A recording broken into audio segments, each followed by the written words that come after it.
अस्सलामुअलैकुम। Principal and techniques in कम्बिनेटोरियस का हम chapter number 1 permutation and combination discuss कर रहे थे। आज हम chapter number 1 permutation and combination की एग्जांपल नंबर 1.4.6 को डिस्कस करेंगे। एग्जाम्पल नंबर 1.4.6 में वो ये कहता है, if there must be at least one person in each table in how many way can 6 people to sit. वो कह रहा है कि हर टेबल पे कम से कम एक जाने का होना लाजमी है और हमने 6 इंसानों को बिठाना है।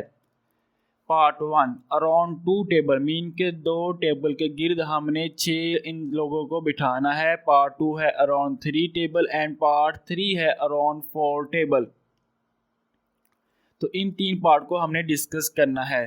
स्टूडेंट, जो आपके बुक में जो एग्जाम्पल है उसमें part number 1 and 2 only solve किया हुआ है। जो पार्ट नंबर 3 है ये मोस्ट इम्पॉर्टेंट पार्ट है, क्योंकि अक्सर पेपर में यही पार्ट आता है। अराउंड 4 टेबल को हमने सोल्व करना होता है और 6 पीपल को बैठाना होता है।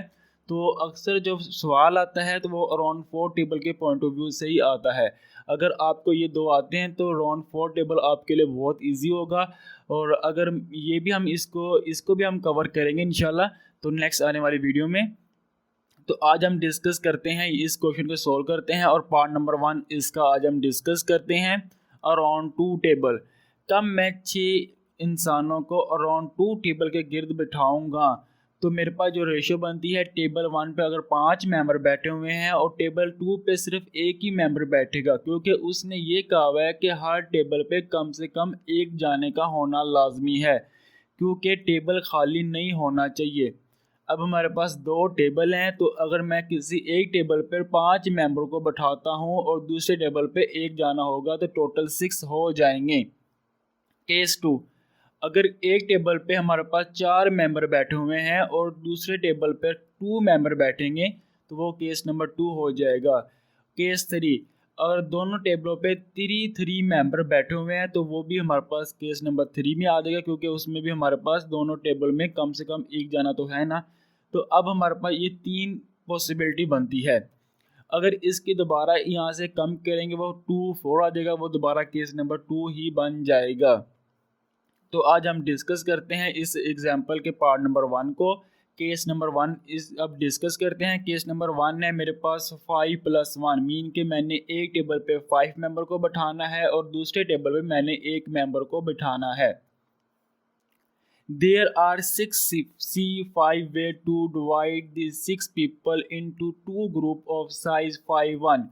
वो ये कह रहा है कि मैंने 6C5 करके मैंने 4 मेंबरों को चूज़ कर लिया इन 6 में से। मैं क्योंकि कम्बिनेशन मैंने का इस्तेमाल किया है तो मैंने 6C का 5 किया है, तो मैंने चूज़ किया है 6 में से 5 मेंबर को। और मैंने जो 5 मेंबर चूज़ किए हैं वो मैं एक टेबल के गिर्द बैठा दिए हैं। बकाया हमारे पास सिर्फ एक ही मेंबर बच गया, वो ऑटोमेटिकली दूसरे टेबल पे बैठेगा, क्योंकि मैंने 5 मेंबर की सिलेक्शन कर ली टेबल 1 के लिए और टेबल 2 के लिए जो बच गए वो बैठ जाएंगे खुद ही। तो मीन के हमने 6C5 करते हुए हमने एक टेबल की सिलेक्शन कर ली है।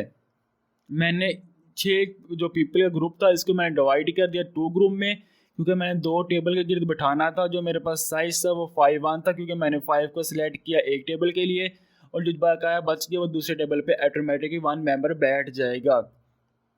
टेबल 1, अब हमारे पास जो टेबल 1 है इस पे मैंने 5 मेंबरों को चूज़ किया है। जो 6C5 करके मैंने चूज़ किया है 5 मेंबरों को, इसको बिठाना है टेबल नंबर 1 पे।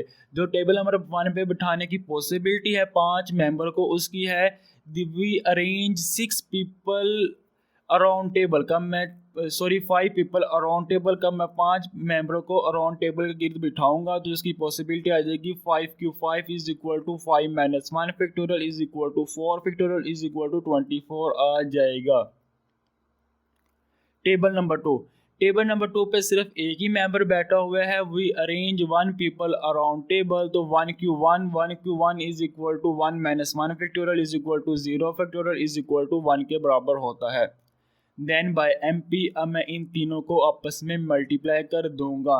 जो मैंने 6C5 चूज़ किए हैं इसको मल्टीप्लाई कर दूंगा 24 या 4 फैक्टोरियल मल्टीप्लाई बाय 0 फैक्टोरियल या फिर 1 से। तो हमारे पास आंसर आ जाएगा 6c5 multiply by 4 factorial multiply by 0 factorial. तो अगर मैं इसको सोल्व करूंगा तो हमारे पास आंसर आ जाएगा 6c5 multiply by 24। Case number 2। Case number 2 में अब हमारे पास जो मेंबर की तादाद है वो 4 1 है, मीन के हमारे पास टोटल मेंबर 6 ही हैं। उनमें मैंने 2 ग्रुप में डिवाइड कर लिया। एक टेबल में मैंने 4 मेंबर को बिठाया है, दूसरे टेबल में मैंने सिर्फ 2 मेंबर को बिठाया है। अब मैं क्या करूँगा, पहले इन 4 मेंबर की सिलेक्शन कर लूँगा टोटल 6 में से, जो मैं टेबल नंबर 1 पे बिठाऊँगा। मीन के देयर 6c4, मैंने 6c4 करते हुए कम्बिनेशन का फॉर्मूला लगाते हुए इन 6 पीपल मीन के 6 इंसानों में से मैंने 4 को सिलेक्ट कर लिया है किसी एक टेबल पे बिठाने के लिए। We divide the 6 people into 2 group, क्योंकि मैंने 6 पीपल को 2 ग्रुप में डिवाइड किया है। साइज 4 2 है, क्योंकि एक टेबल पे मैक्सिमम 4 और दूसरे टेबल पे ऑटोमेटिकली 2 मेंबर बैठ जाएंगे। अब मैंने कब 6c2 किया तो मैंने 4 लोगों को सिलेक्ट कर लिया टेबल नंबर 1 पे बिठाने के लिए, और बकाया जो 2 मेंबर बच गए हैं वो ऑटोमेटिकली दूसरे टेबल पर बैठ जाएंगे।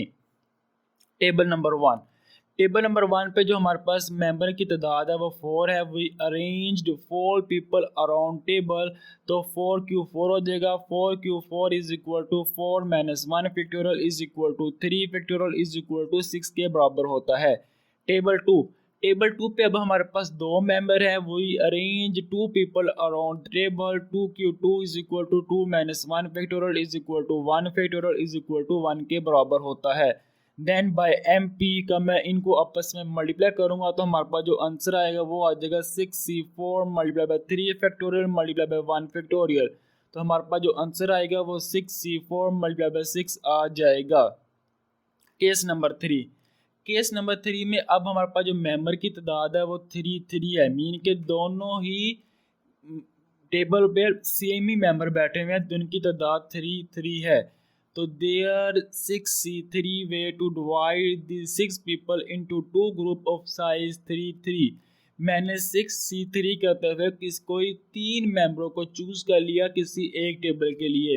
अब मुझे यही नहीं मालूम मैंने टेबल नंबर 1 के लिए चूज किया है, टेबल नंबर 2 के लिए चूज किया है, तो दोनों के लिए हमारे पास मेंबर सेम है। तो इसलिए 6c3 करते हुए मैंने किसी 3 मेंबरों को चूज कर लिया, मैंने वो लेट कर लिया, वो इन इस टेबल पे बैठे हुए हैं।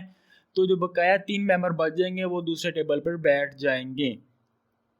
टेबल नंबर 1 में हमारे पास जो तादाद है बैठने की इंसानों की वो 3 है। We arrange 3 people around table, तो 3 is equal to 3 minus 1 factorial is equal to 2 factorial is equal to 2 के बराबर आ जाएगा। टेबल नंबर 2 में we arrange 3 people around table, तो 3 is equal to 3 minus 1 factorial is equal to 2 factorial is equal to 2 के बराबर आ जाएगा। देन बाय MP अब देखेंगे मेरे पास जो टेबल था table number 1 and table number 2, इन पे दोनों पर जो मेंबर बैठे थे उनकी तादाद सेम थी 3। तो अब कब ऐसा कोई भी हो जाए केस आधा कि में मेंबरों की तादाद सेम हो, तो कितने मेंबरों की तादाद सेम होती है टेबलों में, सही है। मीन की टेबल नंबर 1 और टेबल नंबर 2 पे दोनों पे मेंबरों की तादाद सेम थी, इसलिए 1/2 फैक्टोरियल से हमने डिवाइड किया। यहाँ पे ये जो मैंने 1/2 फैक्टोरियल लिखा हुआ है ना, तो ये 2 फैक्टोरियल इज इक्वल टू 2 के बराबर होता है, इसलिए मैंने डायरेक्ट 2 लिख दिया था यहाँ पे। तो 1/2 6c3 2 फैक्टोरियल का मैं इसको सोल्व करूंगा तो 1/2 6c3 2 मल्टीप्लाई बाय 2, तो हमारे पास जो आंसर आएगा वो आ जाएगा 6c3 मल्टीप्लाई बाय 2। तो then by AP case number 1 plus case number 2 plus case number 3 करूंगा तो हमारे पास जो होल आंसर वो आ जाएगा। तो 6c5 24 plus 6c4 multiply by 6 plus 6c3 multiply by 2, तो is equal to 144 plus 90 plus 40, तो इज इक्वल टू 274 हमारे पास आंसर आ जाएगा। मीन कि हम 6 इंसानों को 2 टेबल के गिर्द 147 तरीकों से बिठा सकते हैं, और हर टेबल पे कम से कम एक जाने का होना लाजमी होगा। उम्मीद है आपको एग्जाम्पल समझ आ गई होगी। इंशाल्लाह नेक्स्ट वीडियो में इसका सेकंड पार्ट अराउंड 3 टेबल को डिस्कस करेंगे।